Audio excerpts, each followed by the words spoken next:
Bonjour, bonjour peuple congolais. Wabino molobeli ya mboka sentinelle ya RDC, le prophète surnaturel MB Élysée. Défenseur ya peuple bantou. Yebsa moninga na yo lelo mokolo ya mitano un certain vendredi na sanza ya juin. Sentinelle ya RDC ayena makambo minene ya koloba. Ntombuyoki pe tomoni ndeko Vital Kamerhe acquitté et blanchi.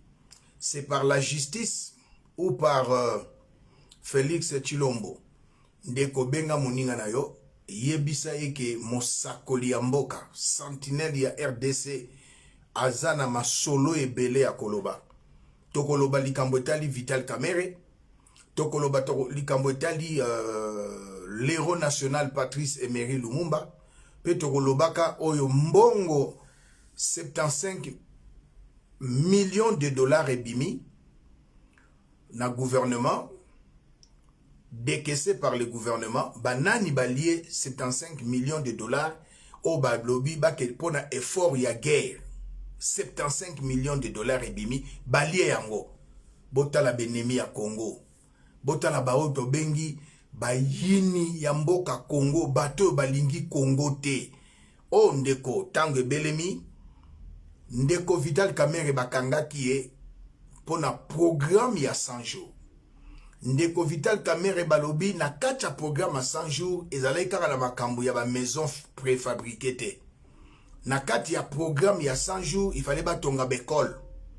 Na programme ya 100 jours esengelaki batonga baso de mouton. Na kati ya programme ya 100 jours esengelaki basala babilanga. Na kati ya programme ya 100 jours esengelaki basala ba centre médical ebele. Mais tomoni théâtre politique, procès moko politique bakangi ndeko Vital Kamerhe. Na kosambaka ya monsieur Vital Kamerhe alobi bazo koluka mutu na ngai te Vital Kamerhe, bazo luka mutu ya président Tshilombo. Tolandaki procès. Mais lelo tozomona balobi ndeko Vital Kamerhe abimi, bato mingi batomboki, bato mingi basiliki, mais ndeko programme ya 100 jours.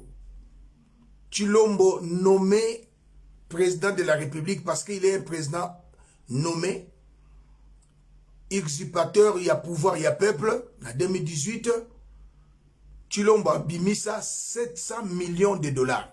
Je dis bien 700 millions de dollars. Il y a un bon monaki, messieurs. Les sénateurs à vie à Kenda plus de 3 fois côté à la cité ya Oya Bakuta Sunantele. 700 millions de dollars. Ba américain ba moni a ndenge leki na ba code de Swift. Ba landeli Tshilombo mbongo ya l'État, mbongo soke bimi, gouvernement zalaki nanu en place te, abaneko travailler na ba gouvernement sortant, Tshilombo bimi ça 700 millions de dollars, aibi 700 millions de dollars. Aiko simbisa ndeko Vital Kamerhe touche 58 millions de dollars et à ba maison préfabriquée. Différence, il y a 642 millions eza wapi. Il y a mbobos à prendre na monsieur Vital Kamerhe. Mbonge bima 700 millions de dollars. Différence, il y a 642 millions eza wapi. 52 millions de dollars il y a ba maison préfabriquée. Tshilombo a monique a kokalisu soute. Lelo ndeko na biso Vital Kamerhe abimi. Mais moi je dirais que c'est bien. Abiminga na sepeli, personnellement je suis content. Parce que ce monsieur c'était un procès politique. Mon côté na monde azali directeur à cabinet d'un président. Aïba 52 millions de dollars sans que le président yeba. Là, donc, le président là est incompétent. C'est que le président là a une immaturité politique. C'est que le président là azali nourrisson politique. Alobi mbongo koko bima jamais na présidence na signature adjudicable non ezalakate na yebi fonctionnement ya l'état nazali nazala notion ya gérance. J'ai dirigé les églises na Kinshasa. Nazalaki responsable de l'église na Tchango Mobimba, na communauté onga nazalaki. Pe nazali tilelo. Mais jamais nazana culture ya gestion. Je parle pour na yebi makambo nini onga na zoloba. Monsieur Vital Kamerhe akoya kobimisa mbongo te sans aval ya Tshilombo.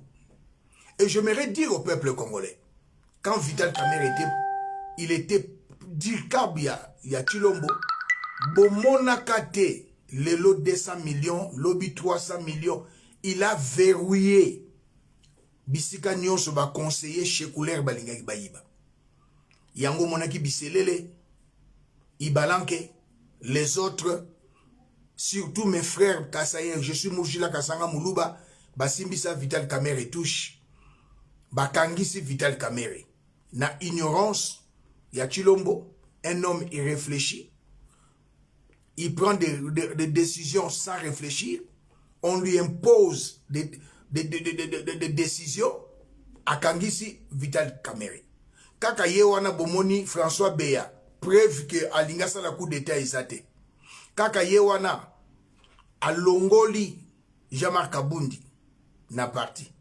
Kaka yewana abebani na Joseph Kabila.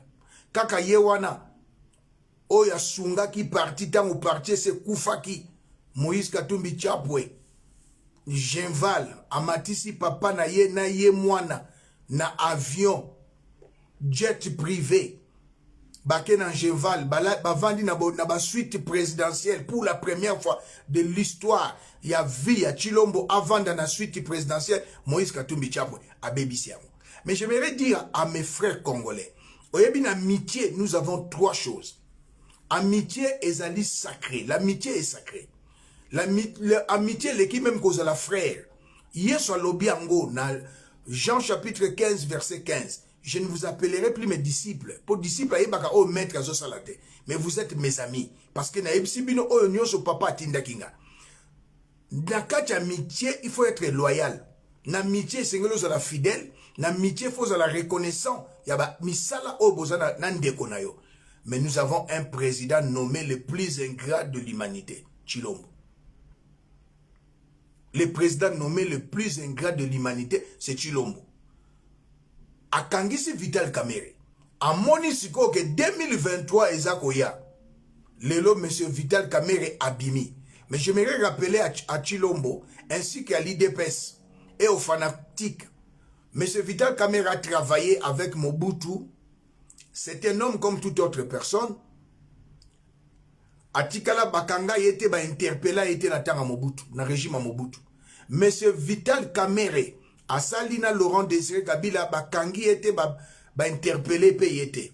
Monsieur Vital Kamerhe asali na Joseph Kabila directeur ya campagne na ye azalaki président Assemblée nationale ngana Kinshasa bakanga yete babenga yete. Metala lolenge Tshilombo a humilié monsieur Vital Kamerhe politiquement, même physiquement. Comme le à kota prison te yo kotisi Vital Kamerhe prison.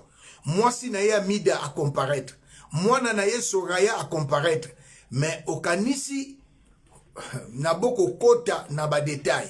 Monsieur Vital Kamerhe, tu es responsable. Moi je te conseillerais de ne pas accepter d'être premier ministre. Pour déjà Tshilombo Asuki, bilan na ye zali très catastrophique. Na bilan na ye n'a anticipé Makambo, plus de 300 000 morts na Est. Pour n'attendre à Joseph, plus de 10 millions de morts. Mais bateau va se koufa na Est, Lelo, Eza Tshilombo. État de siège, Eza Tshilombo. M23, c'est koufa qui na 2013, Lelo Zongi, Eza Tshilombo. Force régionale des pays de l'Afrique de l'Est, Baya Nambo Kanabiso, Eza Tshilombo. Lelo Congolais Nyonso. Opposant nyonso faut alobaka ete Tshilombo bilan na yezali catastrophique, plus de 300 000 morts. Alors moi je me réjouis strong mupenda yayo mitanu yangoyo. Je me réjouis parce que nakoki ko koloba mabe ya Kamere te. Mbongo ebima 51 millions de dollars te. Mbongo ebima 700 millions de dollars. Tshilombo aza na kati, Christian Tshisekedi aza na kati, la mère biologique de Tshilombo aza na kati, Babiseleli baza na kati. Alors, différence, il y a 558 millions de dollars, et zali 642 millions. Mbongo waneza wapi. Je suis dans la joie. Mon frère, président d'un parti politique, parce que moi, je suis aussi un président d'un parti politique, Mouvement pour l'intérêt du peuple est désormais nommé la Sentinelle. Notre parti, c'est la Sentinelle. Une sentinelle est azali pour veiller. Alors, je me réjouis de la libération de Monsieur Kamere. Ezalaki procès moko politique. Tshilombo muta kangisa kiye à cause à mutema mabe. Tshilombo muta kangisa kiye. Je suis content de la libération de mon frère Vital Kamere. Il est maintenant libre. À cause de la déclaration, à Koki Kosko postulé comme candidat président de la République en 2023. S'il y aura des élections, je suis dans la joie et je me réjouis. Parce qu'il était accusé injustement, arrêté injustement. Je vous donne un exemple. Je suis un intellectuel. Vital Kamere, directeur du cabinet de Félix, a se présenté dans l'immédiat par invitation ni convocation. Ce n'était pas une convocation, invitation. Le jour où Vital Kamere a commis dans l'immédiat, va attendre et va arrêter. Botou na ba juriste. Quand est-ce que la mutu map est un mandat d'arrêt provisoire. Ce qui mutu wana fuite na eza à craindre. Problème na eza grave. Un dirkab ya président, beaucoup attendre ye bozongisi nandako. Résidence ya président ya INC et yebanaki. Azalaki dirkab ya Félix, président ya INC. À cause de ces trois choses, à cause de ma peut-être, mandat d'arrêt provisoire. Mais non. Au moins, il y a des Congolais, au Azolo Baza combattants, Congolais, à l'Obi Azali, comment dirais-je, résistant, où il fait la politique sans connaître la politique. Azapé la notion même, il y a justice. Non. Il y a des combats sur la vidéo bilobé là. Okofinga Vital Kamere, c'est pas lui le président. L'arrestation de Kamere était arbitraire. Même juge Nyangi, alingaki atanga loi. Tshilombo atindi batu babomie. Juge Luangi, ce qui Yangi a koufa, c'est Tshilombo. Il a dans ses mains le sang des Congolais. Aujourd'hui à l'Est, les gens continuent à mourir. Plus de 300 000 morts. Et ça Tshilombo, parce que tolo ba vérité. Congolais tolo ba vérité. Il y a Félix, il y a Joseph Kabila, 10 millions de morts. Bomonaka Joseph Kabila Keina Est Abomibat. Non. Il y a qui régime naïe. Il n'y a pas de mauvaises troupes, il n'y a que de mauvais chefs. Et ça régime naïe. Mais dans le régime il y a Tshilombo. Plus de 300 000 morts. C'est lui le responsable. À cause de corps Oyazosala Ezali contre nature. Je me réjouis de la libération de mon frère Vital Kamere. Tu es maintenant libre. Sois très, très, très sage. Monsieur Kamere, sois très, très sage. N'accepte pas le poste de premier ministre. Et ça qu'on convenir na yote. Moïse Katumbi Chapwe aboyaki poste à premier ministre pour y azana niveau anate. Monsieur Vital Kamere yo ko za sous premier ministre ya Tshilombo te. Yo soko ko postuler, je suis content. Et ce qui n'a pas postulé, je suis libre. Ce qui Faoul a postulé, il est libre. Ce qui Moïse Katumbi Chapwe, il est libre. Matata Mponyo, il est libre. Ndekonabiso, Oyo, président a peu perdu, Joseph Kabila, il ne peut pas postuler selon la constitution. Tout batika ba constitutionnaliste et à l'Okuta, Azali, sénateur à vie, il ne peut pas postuler. Voilà. Donc, notre frère est sorti. Justice à l'objet que preuve égalité, ce que nous appelons en d'autres termes les évidences, je glorifie Dieu. Tolekina likambwami balé, peuple congolais, likambwetali Patrice Emery Lumumba. Vous voulez nous faire croire dans le 21e siècle que l'Inouana ezalaki a Patrice Emery Lumumba. Non. Comment Patrice Emery Lumumba est mort? C'est ça le problème. Qui sont les criminels, les assassins, les auteurs de la mort de Patrice Emery Lumumba? C'est la Belgique et les États-Unis. Auteur, il y a Patrice Emery Lumumba et la Belgique, les États-Unis. Pour quelle raison? Patrice Emery Lumumba a linga qui a tourné na ye a kende na IRSS. Belge mécontent na discours à ça qui na le 30 juin 1960 na américain lobi bomaye. Mais na kati ya mboka Belge les Américains ils ont utilisé les Congolais. Ils ont utilisé Mobutu. Ils ont utilisé Etienne Tshisekedi. Il y a des gens qui ne comprennent pas l'histoire. Chilombo a dit il faut oublier l'histoire. On ne peut pas oublier l'histoire. As-tu oublié la date de ta naissance? As-tu oublié le nom de tes enseignants à l'école primaire? As-tu oublié? Mais non, on ne peut pas oublier l'histoire. La vie est faite de 3 étapes. Le passé, le présent et le futur. Voilà. Un homme, il réfléchit à la tête du pays. Je suis désolé. Patrice, américain, belge, décidé bomaye. Ils ont utilisé Mobutu.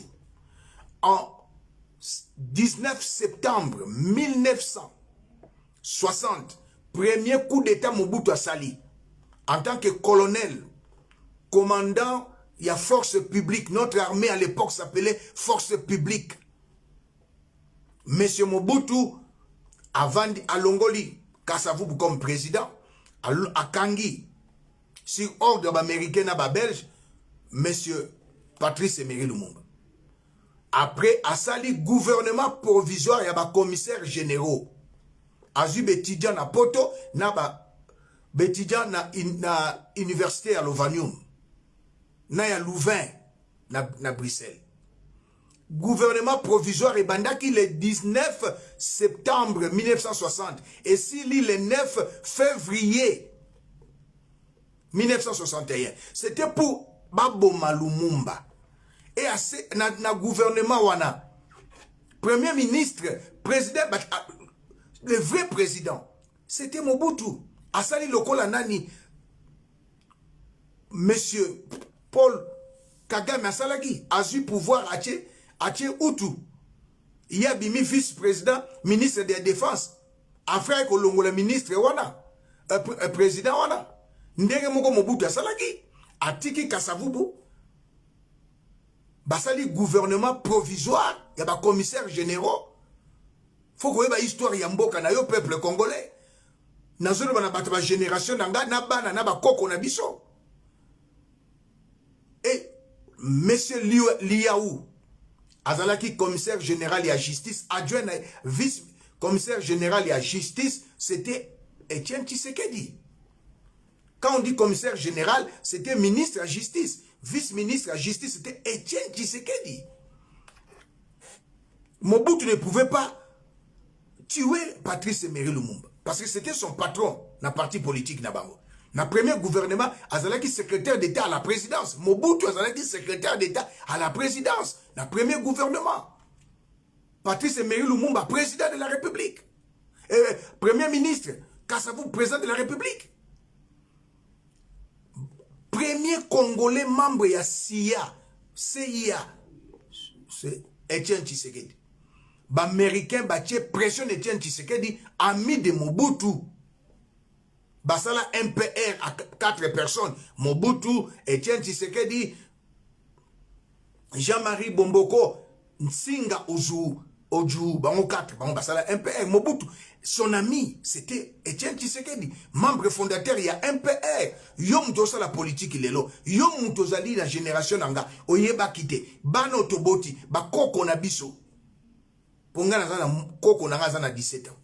Maintenant, Koksi 18 ans. Oui. Ma fille est née à 38 ans. Naza mona mkete. Nazo makambunga na yebi. Fanatisme zo bomabino ba Congolais. Surtout mes frères Balouba, c'est une honte. Ils ont bomabino, ba frère Balouba. Vous gobez n'importe quoi. Même les pasteurs Balouba, les sœurs et frères Balouba, Boyininga, mieux vaut pleurer à Dieu qu'aux hommes. Nous ne pouvons pas modifier l'histoire, falsifier l'histoire. Patrice Emery Lumumba, s'il est mort, na extérieur, c'est les Belges et les Américains. Na intérieur, c'est Etienne Tshisekedi. Il a influencé Mobutu. Mobutu, il va bomayer. Je vais lire la lettre criminelle d'Etienne Tshisekedi. Si tu veux retrouver cette lettre, bêta na Google. Lettre criminelle d'Etienne Tshisekedi. Na Google. Cette lettre existe jusqu'à aujourd'hui. Je vais la lire. Je présente mes révérences renouvelées à votre majesté maintenant que le crapaud Lumumba a été maîtrisé. Toute l'action de notre équipe reste concentrée sur le sort à réserver à ses principaux ou anciens collaborateurs pour empêcher la pérennisation de son œuvre de destruction. Très prochainement, le gouvernement de Sa Majesté sera en possession des principaux lieutenants du crapaud, dont Elengue Sapierre, Muzungu Christophe, Mbouyi Joseph, Nzouzi Emmanuel, Fina Jean-Pierre, Jacques Lumbala, au fin de leur faire subir un châtiment exemplaire. C'est de cette manière que nous serons utiles à la cause que vous défendez. Je présente l'hommage de mon profond respect à notre majesté, le commissaire général adjoint à la justice Etienne Tshisekedi. Beta na Google. Kota na Google, beta lettre criminelle d'Etienne Tshisekedi. Okomona yango. Voilà monsieur Etienne Tshisekedi. Le premier haineux en politique. Moutema mabe na politique. Bakangi Patrice Emery Lumumba. Il y a un témoin vivant. Mukamba Kadia Tanzemba. Azalaki parmi les convoyeurs. Na Bakongo. Ba un avion na Bakongo ba memaye na Elisabethville. Aujourd'hui, Lubumbashi.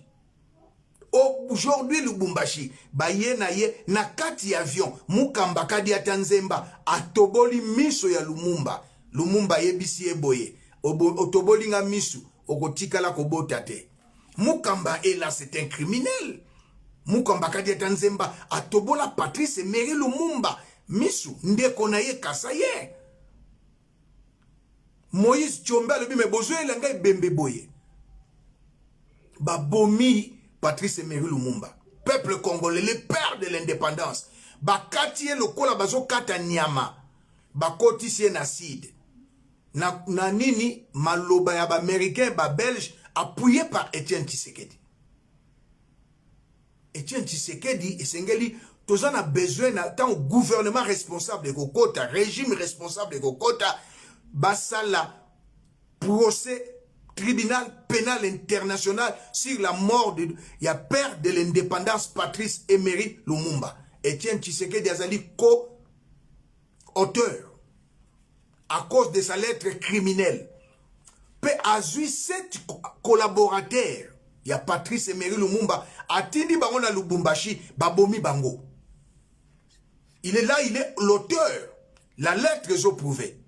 Et aujourd'hui, Basali Stel, c'est une pierre. Au Baché Bakombo, il y a ba collaborateur. Il y a Patrice Emery Lumumba. Devant palais à justice. Et je suis désolé comme on a Christophe Muzungu. Ton père a été tué par Etienne Tshisekedi et Albert Kalonji, l'empereur du Sud, Kasai. Albert Kalonji n'a pas quoi dit dans Mbujimai.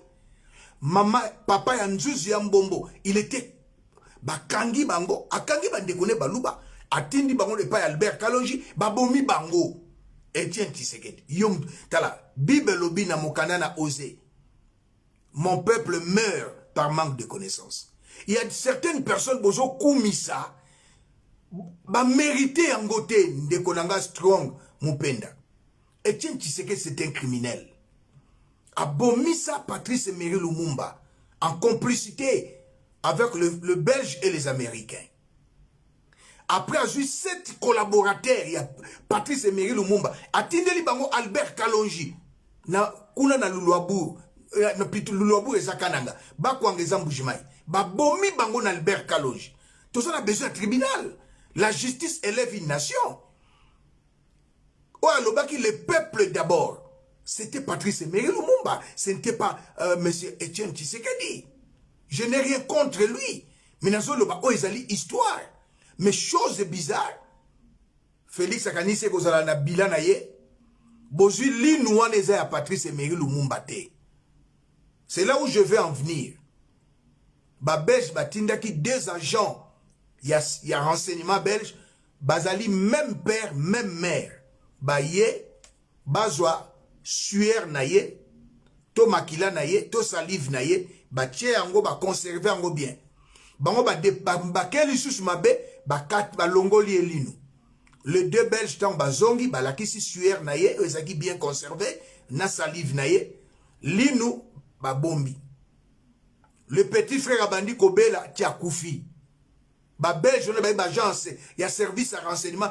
Le petit frère Abandi Kobela a Koufi. Le grand frère avant Akoufa. Azui Linou. Il y a Patrice Emery Lumumba. Après, c'est pas moi nanaye. Mais Roland Lumumba, ça c'est qu'elle l'a acheté. Na landio na RFI. Ozoloba. L'un de bateau Babomat Laurent Patrice Emery Lumumba, ton père. Aza vivant. Non, les 2 sont morts. Oya linu, le grand frère azwa linu apesi mwana. Mwana na ye azwi linu atiango na misé. Il y a un Belge, Lido de 8. Aya yebisi mais non. Linu ekoko koute yo cher. Lido de Vic, batuba yebi na Bruxelles. Et voilà le scandale, il y a motema mabe ya Chilombo. Azwi neveu. Ya mukamba kadi atanzemba. Congolais botola ka émission pamba pamba te ba musicien ba oza histoire. Nazo pesa cours ya histoire. Partagez vidéo oyo. Merci The King. Merci. Bande konyoso boko partager vidéo. Et azui camarade na ye. Chilombo azui camarade na ye. Neve ya mukamba kadi atanzemba bakende kozwa corps. Il y a Patrice Emery Lumumba. Pourtant, Moukamba Kadiata Nzemba zalaki parmi les convoyeurs.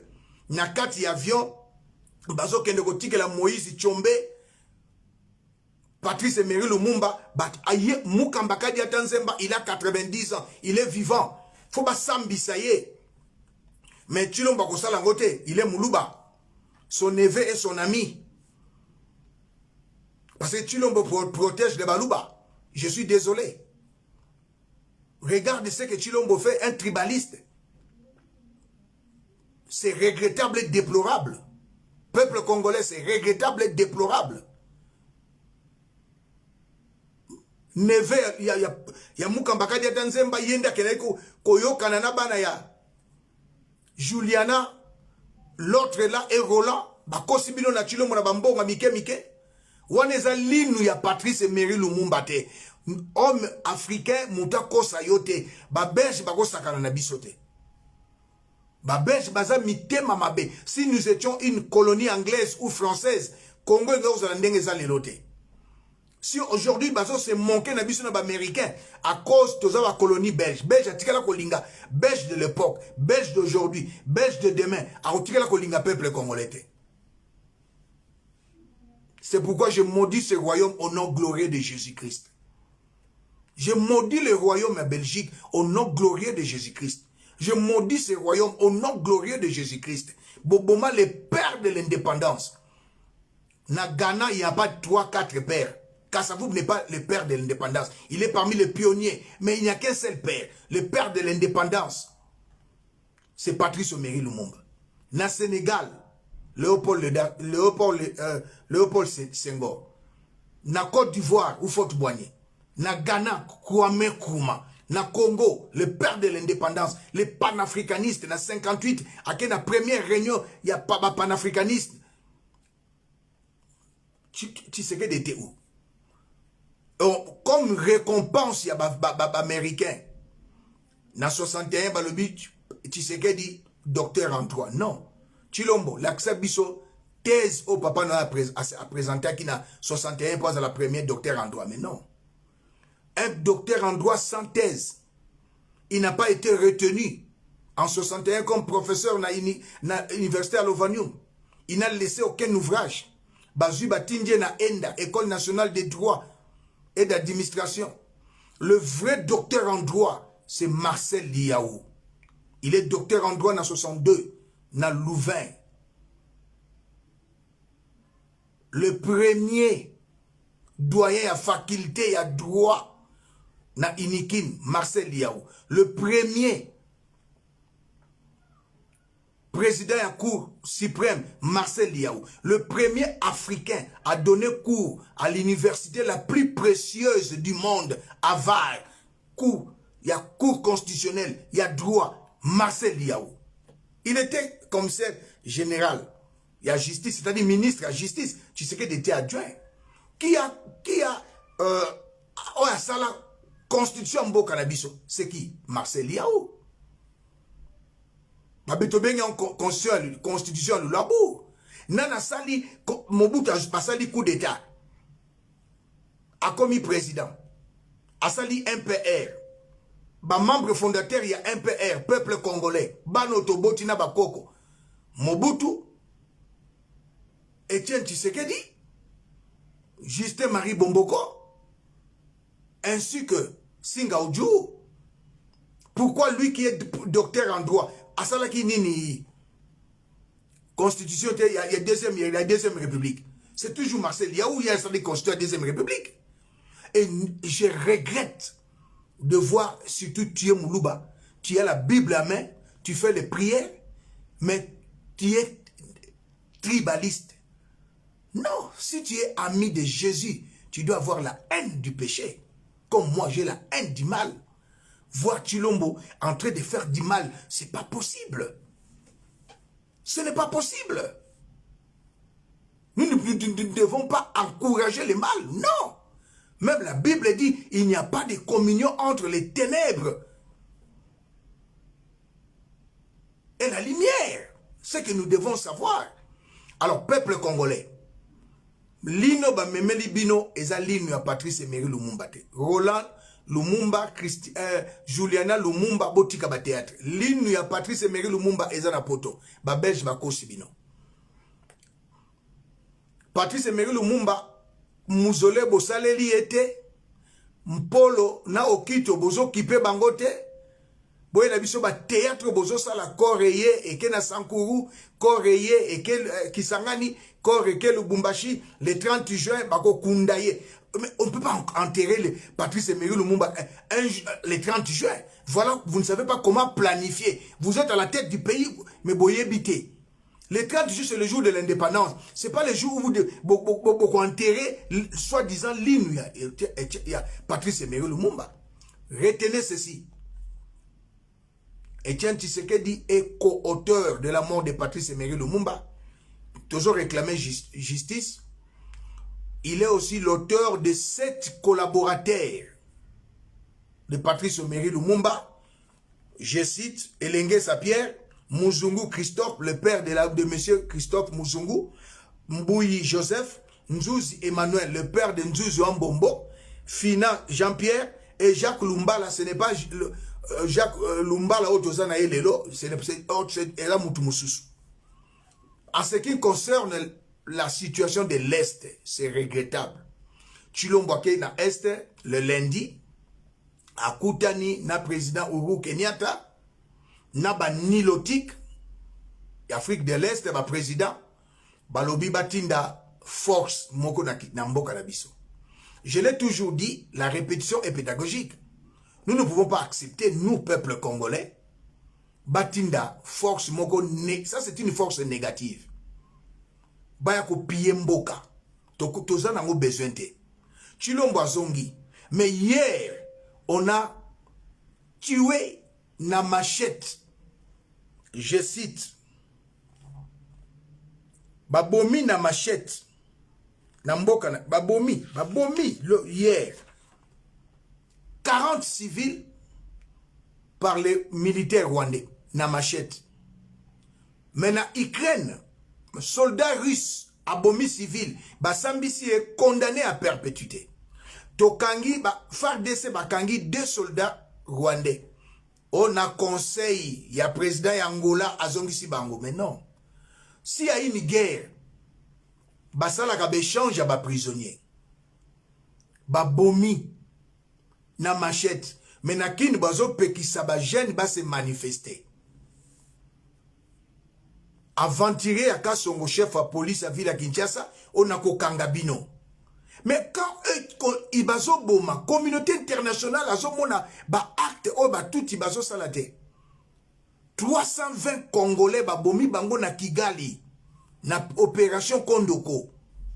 Niaou soka sali kaka achaka zelo ba mona yangote. Opération Kondoko. Alors à ma qualité de la NASA sentinelle ya RDC. Défenseur ya peuple bantou et peuple congolais. Na sengi na bana kin kanga rwandais, kanga ougandais, mema na Monesco, azonga na mboka na ye. FARDC, bokanga Chilombo. Bosa lokola na Mali, bosa lokola na Burkina Faso, bosa lokola na Guinée. Président ya Guinée, bakanga ye, Alpha Condé, baboma yete, bokanga Chilombo. La solution, na problème ya Est, c'est la restation de Chilombo. Chilombo, Faulu asenga kiba solo la aboyi. Mais Chilombo andimi a solo la na ba terroriste rwandais. C'est pas possible. M23 n'existe pas.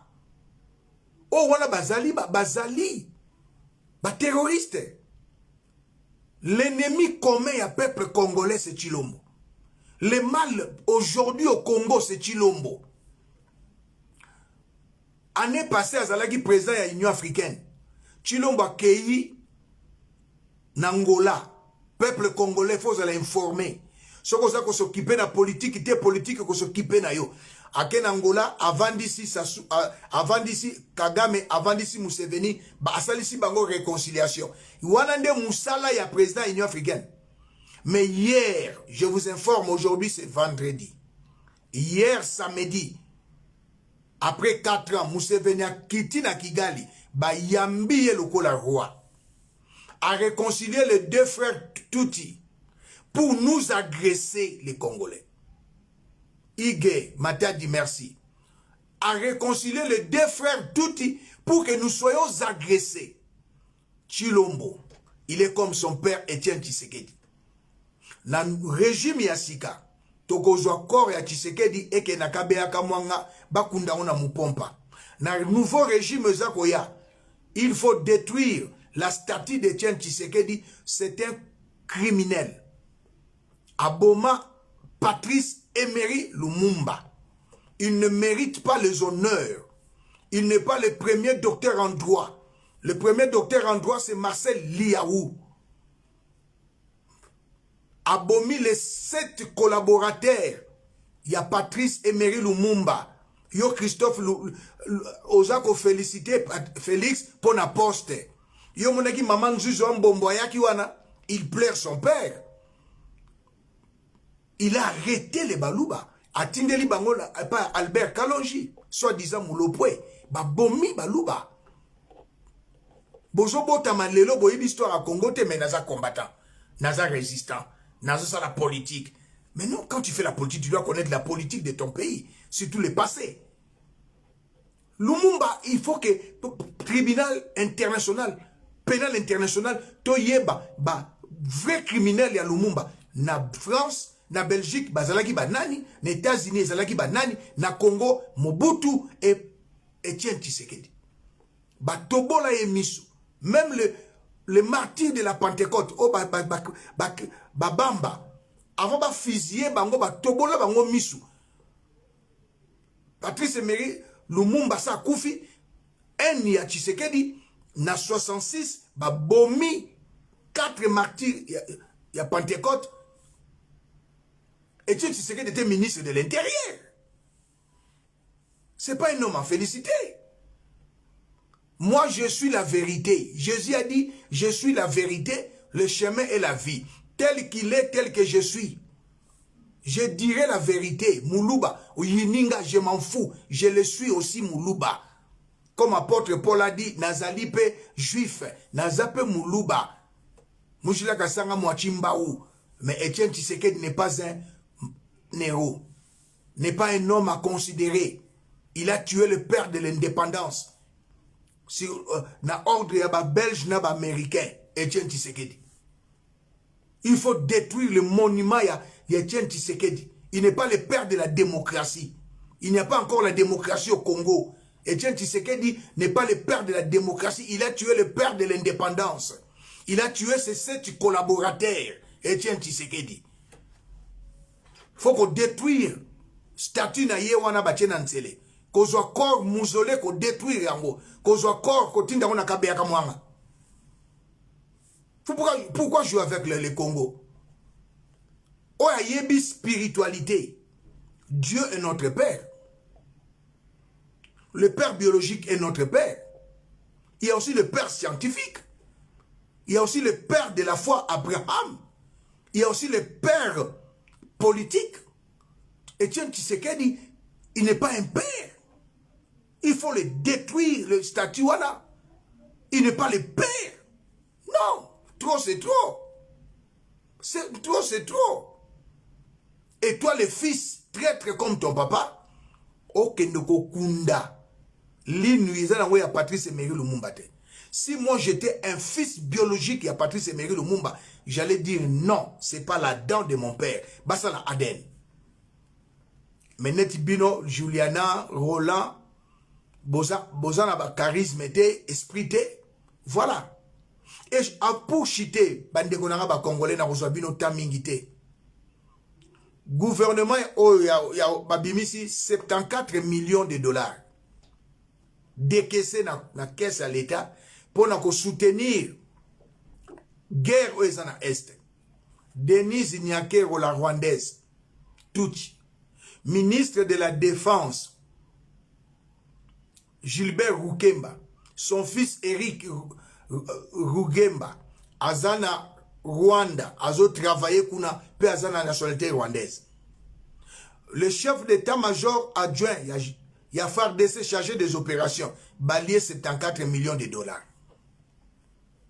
Congolais, bino ba soldat boyosala, bosali ceux qui marchent le long na Kinshasa. Mais non, il y a 29 généraux. Moko Akufa, Azalaki Mokonzi, général Muginza, Azalaki Mokonzi, Nakaya Kitona. Il reste 28 généraux. Bokanga ba généraux wana.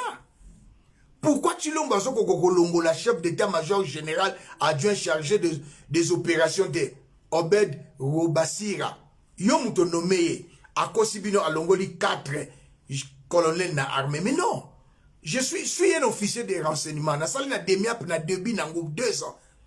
Peuple congolais. Le chef des opérations, bon, Ezana Maboko ya Rwandais Tuti. Ministre de la Défense, Rwandais Tuti. Sa femme est déjà décédée. Elle fut la sœur aînée de Denise Nyakero. Bavandaka na Ipen na antenne. Avenue Bikela, numéro 29. Azalaki na boulangerie. Allez vous renseigner. Mes informations sont fiables et vérifiables. Au sein du gouvernement, Alexis Guizaro,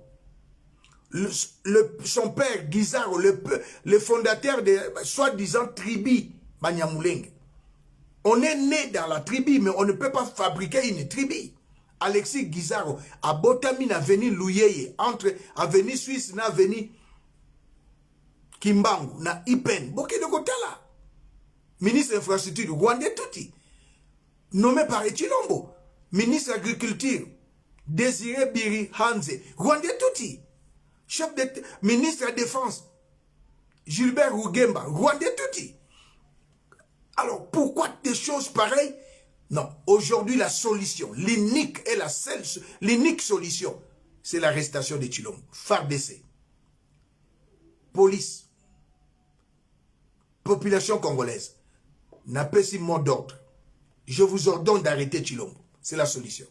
Si aujourd'hui, Batouana Bayoki, na Est à pays, Tshilombo a arrêté, c'est fini. Et je m'adresse à mes frères et sœurs, dans Nord Kivu, Sud Kivu, Ituri, bon empêcher avec dernière énergie arriver à Batouana. Ndenge bosalaka na Monesco, bosala pe Batouana au Barokota. Ce sont des forces négatives qui veulent piller nos minéraux. Debout Congolais, sauvons le Congo. Tangu Zifoueni, Di Badiakou Kumbana, Saï Inenea, Tangu Ekoki. Nous devons libérer notre pays. L'unique destructeur maintenant de notre pays, c'est Chilombo. Debout Congolais, sauvons le Congo. Il faut arrêter les traîtres nationaux, les traîtres éternels. Chilombo. Son père a tué Patrice Emery Lumumba. Botala lelo Chilombo a lobé la kabiso na 2018 na Genève nini. Base et lobby. Chilombo a lobé ki base et lobby Junior Kaflo ya yo mitanu yangoyo. Soki po tinde linga ta kokana mela Junior Kaflo na kosepela. Énergie zo bima Junior Kaflo. To solo na kuzu na Facebook to solo li. Tinde linga ta kokana komela. Kosenge za li sumute Junior Kaflo. Chilombo lobby base et lobby na retiré signature. Mais na veille ya ko libérer Kamere apesi mot d'ordre na secrétaire général Ouazalaki Kadhafi Otekabessance qui ne mérite même pas à être secrétaire général. Il y a IDPS bakangi base nyonso babeti bango basuba na prison. Base ya IDPS ezali ba communicateur parlementaire debout, c'est-à-dire ba communicateur. Pour la première fois dans l'histoire politique de notre pays, parti au pouvoir. Merci Claude Banze. Parti au pouvoir, akanga ba communicateur, pour nini, ba communicateur bako silika, ba communicateur bako telemela, libération ya, mwana mboka Vital Kamerhe. Mais non. Moi j'aime Moïse, pourquoi? Moïse Katumbi a été empêché à être candidat président de la République par Joseph Kabila. Histoire de modifier à monter. Mais c'est Sanga, Claude Lubaya, ils ont soutenu en 2018 Félix Antoine Tshisekedi. Moïse Katumbi a lobaki le gomote, a silika kite, a pini bangote, a longola se sangate. Ils sont toujours là, au sein de l'Assemblée, bazaba camarade, basolo laka. Mais yo, base, Etienne Tshisekedi a tika. Ba parlementaire debout au Kangi bango ba beti bango fimbu na police ba sous bazan na prison bande konanga congolais petit Gilles azo souffrir ba kangamati petit Gilles bakangi ata bino moko to yebisaka bino bozolo bana biso to ko mesana siko bino IDPS boko mesana les parlementaires debout Chilombo pesi mot d'ordre bakanga bango. J'aimerais dire à Chilombo ceci avant de chiter. Le meilleur allié d'un leader politique, c'est le peuple. Ce n'est pas les partenaires. Je m'adresse à tous les politiciens. Le meilleur allié d'un leader politique, c'est le peuple. Mais le meilleur allié, c'est Rwanda et Ouganda, qui sont en train de tuer le peuple congolais. En d'autres termes, je dirais avec mon intelligence élargie, c'est Chilombo qui est en train de faire la guerre à travers des alliés, Rwanda et Ouganda. Tes deux alliés privilégiés sont en train de tuer le peuple congolais. C'est toi qui es en train de massacrer les Congolais à travers tes deux alliés. Raison pour laquelle je demande à la police, je demande au FARDC ainsi qu'à la population d'arrêter Chilombo. Tout ça, le col na Burkina Faso, na Guinée, le col na Mali. Il n'y a rien de nouveau sous le soleil. L'ennemi commun des peuples congolais, c'est Chilombo. Fâché, Finga, Loba, je m'en fous. La vérité reste la vérité. Et après le départ de Chilombo, vous allez regretter. Vous allez regretter. 47 millions de dollars. 47 millions de dollars. Gouvernement Bimisi, Denise Nyakero, Rwandaise, Aliembong, Alingue Kenena FARDC. FARDC bo Kenena OIA, Bolo Bana Denise Bimisi, la bino 47 millions de dollars. Et 74 millions plutôt de dollars. 74 millions de dollars babimisi na gouvernement ça malukonda yebi 74 millions de dollars. Denis Nyakero la rwandaise azali pour bandeko na ye. Ministre Gilbert Rugemba ya défense azali pour bandeko na ye. Chef d'état-major général ya FARDC chargé des opérations Obed Rwabasira azali pour bandeko na ye. Et le pro-rwandais Biselele, sa femme est rwandaise, bango 4 baliers 74 millions de dollars. Peuple congolais, population, ya ville à Kinshasa, la police, FARDC, bokende na OIA, boyebsa Denise, azongisa 74 millions de dollars. Et quelqu'un m'a appelé pour me dire que Félix, avec Denise, ont 5 enfants. Non. La fille aînée de Félix, sa mère, c'est Julie Yoka.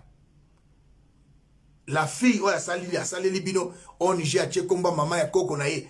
La fille, là, Azamona Denise,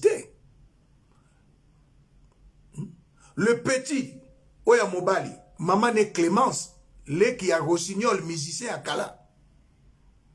Le petit, là, Mouindouara, Azamona Denise, Denise a 3 enfants qu'elle a eu, pas avec Félix. La fille est née à Denise, c'est Christina Nyakero. 2e, Sabrina.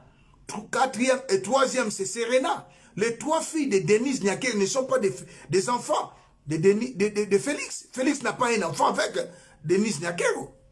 Elle a 2 enfants avec Gisèle Mpela. Mais Babengana Mwasi na yo, Nabana. Mais celle que tu as n'a rien au Vandinae. C'est regrettable. Peuple congolais, Chilombo, c'est un homme arrêté. Wanted. Il faut arrêter dès maintenant Chilombo. Peuple congolais, Bosola Lokola na Burkina Faso. Peuple congolais, armée, police, Bokena Oya, Bokanga Chilombo. Bokanga Chilombo. Bokanga Chilombo. C'est maintenant ou jamais. C'est lui l'ennemi commun. Et c'est là qu'il y a Bino, sentinelle de la RDC.